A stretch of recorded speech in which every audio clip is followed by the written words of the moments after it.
Hey guys, welcome to part 3 of customizing THF Hyper Magnum. In this episode, we're going to be painting his blaster. I've got 3 paints here that I'm going to mix up to get the colour I'm looking for. These are all Vallejo model air colours, which means they're pretty much airbrush ready. You don't need a lot of thinner to get them going.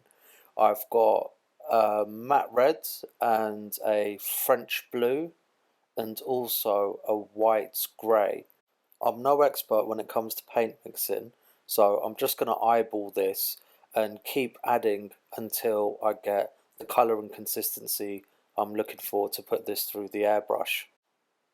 Using my knowledge from primary school, I already know that blue and red make purple, so I just need to make sure that I put more blue in than red so that it leans closer to purple than it does grey. So for this I'm going to be using 1 part red for every 2 parts of blue, and then I just want to top it up with a little bit of the white grey to get an initial feel for what my base colour is going to look like.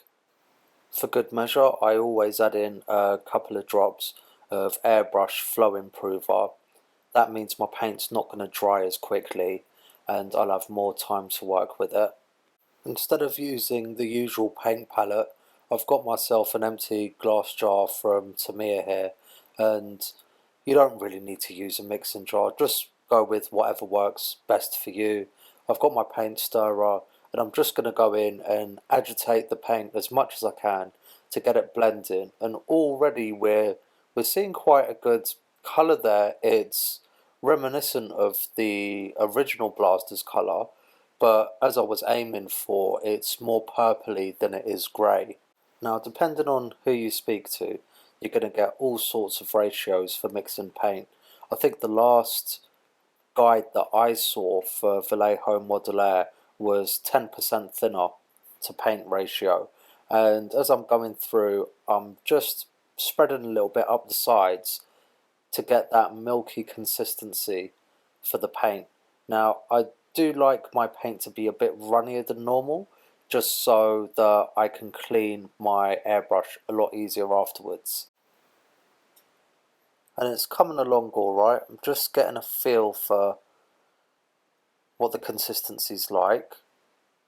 And again, depending on who you speak to, you'll get 101 different ratios for how to mix and thin your paint, but just take a bit of time to practice on plastic spoons, a bit of trial and error, and then you'll get the best feel for your setup. Now, time for a bit of thinner, because I think the paint's too thick as it is, so I'll just get that mixed in, again keeping an eye on consistency to lighten up the colour, just a drop of white, and then we're back to the mixing. Now, I've seen that there's various electric paint mixers out there. I'm not too sure how much they cost, but usually they can vary between £10 and £20. I don't think they're entirely necessary for airbrush paint. If you were using something like the Tamiya acrylics that come in the jars, you'd probably need it for that, because that paint's a lot heavier and separates. But I find with these bottles, as long as you give them a good shake and a little bit of a stir while you're working with them, they'll be absolutely fine. And I think this is looking a bit better now. It's light enough, so let's get this into the gun and into the spray booth. Booth on, mask on, and ready to go. I'll grab my paint and pour it into the cup of the airbrush. I'm using an Iwata Neo trigger style dual action brush. I know that's a bit of a mouthful. The reason I went with a trigger style is so that I can airbrush for longer periods of time without getting cramp in my hands. And then as a final mix in the cup, I'm just using some of the blowback action. And looking at my flow, seems to be going alright, so I'm happy with the pressure. And now I'm ready to put it straight onto the piece. Worth mentioning that I did reprime after all of that sanding, so you'll notice that there's a uniform colour there. And as I'm spraying, because the paint's quite thin, it's not covering up or masking any of the details of the gun. They're still really prominent. You can see the rivet holes on the front side still visible. If you were doing this with a thicker paint, there is always a possibility that you could kind of fill up those detail areas and then they're going to look flat. And of course, there's more opportunities for the paint to run, causing a headache later on for cleanup. I think that's an alright colour so far. Let's give it another coat and see where we go.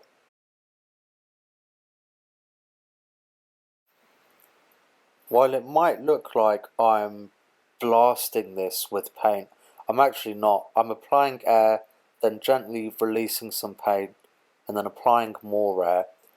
This stuff dries really quickly. You don't have much time to work with it.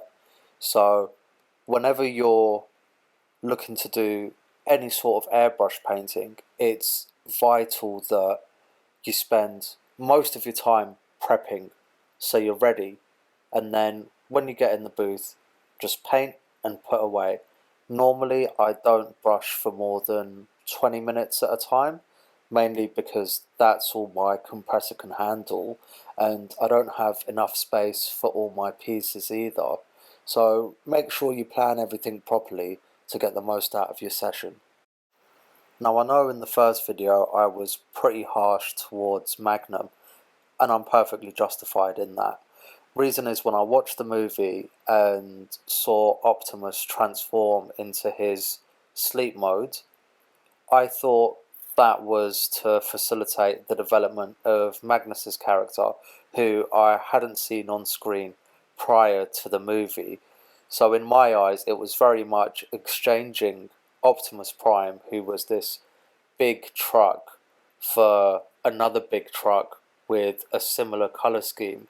But I just didn't really gel with Magnus. I wasn't feeling his character. The fact that he got blown up so early in the movie made me think that he was a poor replacement for Prime. And don't even get me started on Hot Rod, because I'll never stop. I must say this is quite therapeutic. And really, that's only because I've not made a mistake. If I'd made a mistake, I'd be screaming and I would be in agony and I would be so very upset, because I'm an immature, childish person who has no capacity for growth.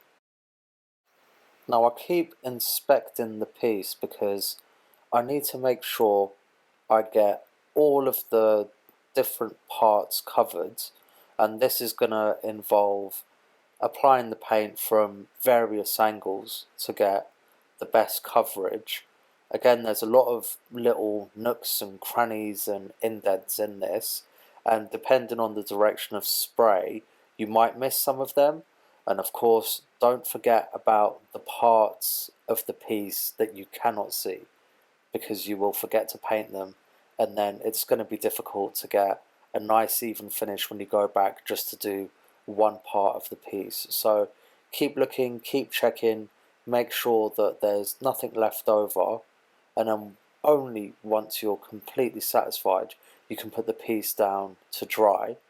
I'm only going to give this one coat. I know what you're going to say, feel free to ruin me in the comments below, but I really don't want to give this two coats. I just want it to be this colour exactly, not any darker, and I'm happy with the matte paint because I'm going to use a gloss top coat to give it that shine and make it look a bit more uniform with Magnum's overall design. I can see that the tip needs to be coloured because that still stands out in the grey, but everything else seems to be alright, and that's kind of brought us to the end of this endeavour. I must say, even though the paint's still wet, I'm really happy with the colour and look forward to seeing it dried. And my top tip for after you're done painting, clean up straight away. boiling hot water goes a long way in getting everything out. Thanks very much for watching, and we'll sort out Magnum's face in the next episode.